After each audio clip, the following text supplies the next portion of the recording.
Calling all detectives.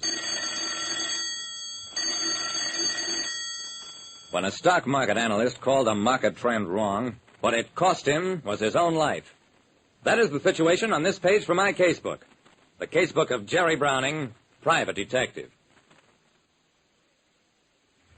Take a tip from me, Jerry Browning, private detective. It's never safe to make any predictions.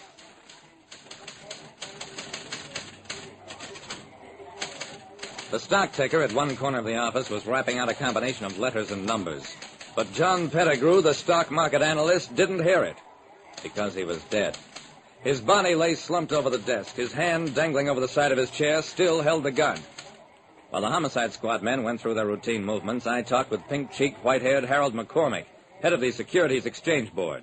Mr. Browning, this proves that a man can become so engrossed in his work that he loses all sense of comparative values. I nodded. Yeah? I guess you're right, Mr. McCormick. The suicide note seems to be genuine. Under the circumstances, just what do you expect me to do? McCormick looked uncomfortable.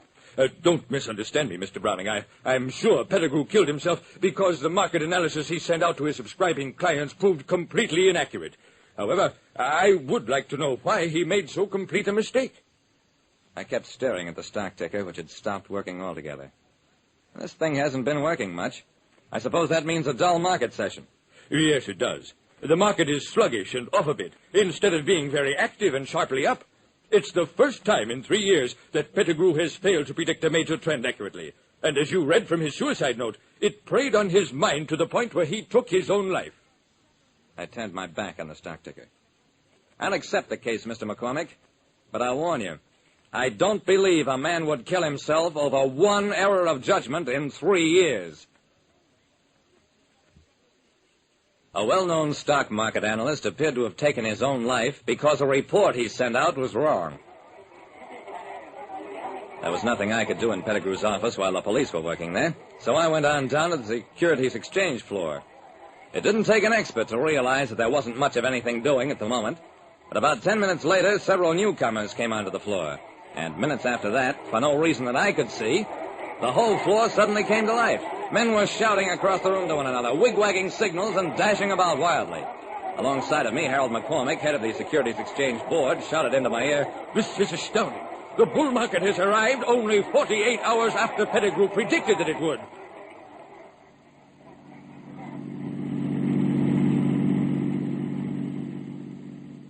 Mr. McCormick's name got me a swift interview with Tom Caldwell, who was supposed to be the smartest stock trader in town. Mr. Caldwell, I guess you made a lot of money on today's bull market.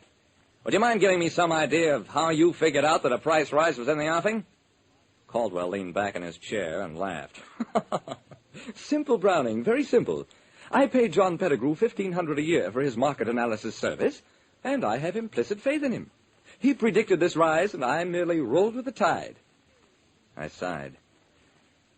Mr. Caldwell, don't you know that Pettigrew killed himself this morning because he thought his analysis was all wrong? No, I didn't know. I had no idea. Well, you know now.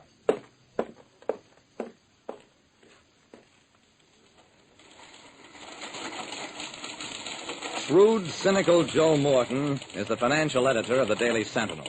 He told me, "Jerry, nobody knows what makes the stock market go up or down. Some people base their market fluctuation systems on sunspot cycles. You think I'm kidding, but that's the sober truth. The fact is, if enough people think it'll go up, it goes up. And the opposite is just as true. I'm sorry, Jerry, but that's all I can tell you."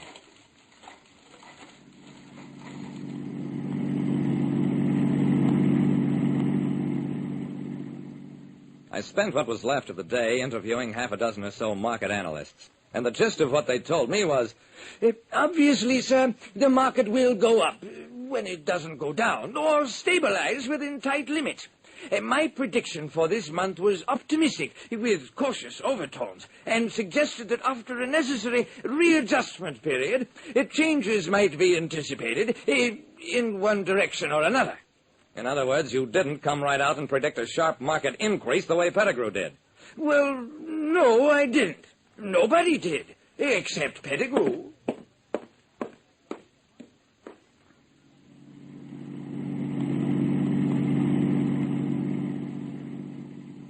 At police headquarters, Lieutenant Dawson told me... Jerry, we haven't been able to find out where Pettigrew got a revolver. He certainly didn't have a permit to own one. Dawson, I think Pettigrew was murdered. And what's more, I don't think it's going to be too hard to find out who did it.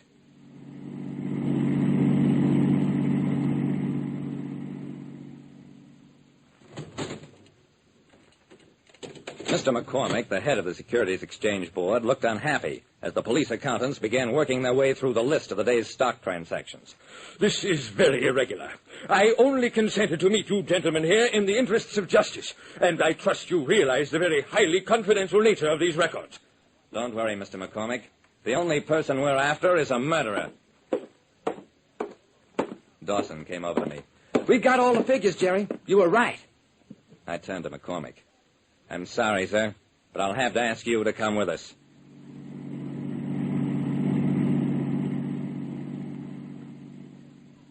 Tom Caldwell, the stock trader, had a fine, big home in one of the best suburbs. He told Dawson... Yes, Mr. Pettigrew and I were very good friends. As a matter of fact, we spent several days together up at my hunting lodge, and he seemed in very good spirits at the time. I smiled at him. Mr. Caldwell, the two of you got back only last night, didn't you? I didn't wait for his answer. You left for your hunting lodge immediately after Pettigrew prepared his market letter and sent it out to his subscribers.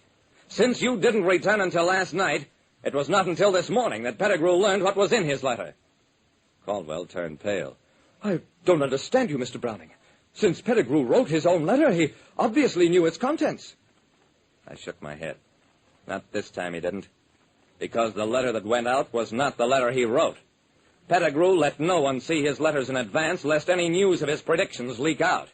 That's why you could work a substitution, because you were the only man he trusted. You prepared a false letter, predicting a general market rise, knowing that Pettigrew's prestige would create such a rise, at least temporarily. That's why today, while all other traders were buying, you were selling. Stock you had bought last week in anticipation of this rise. And that's also why you forced Pettigrew to write a suicide note at gunpoint and then killed him, so that he could not repudiate the counterfeit letter sent out over his signature. Mr. Caldwell, you're under arrest for murder.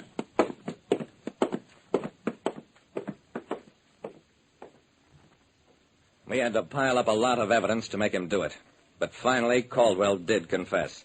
We tracked the revolver to him. We proved that Caldwell had taken the Pettigrew market letters to the post office. In fact, we did everything but find the original Pettigrew letters, which Caldwell had destroyed. The market went into a nosedive following Caldwell's arrest. Then, the next day, it started a 3-week climb that carried it to a new high for the year. And don't ask me why. Sunspots, maybe. Like I said, stock markets may be unpredictable, but when it comes to crime, you can't ever sell justice short.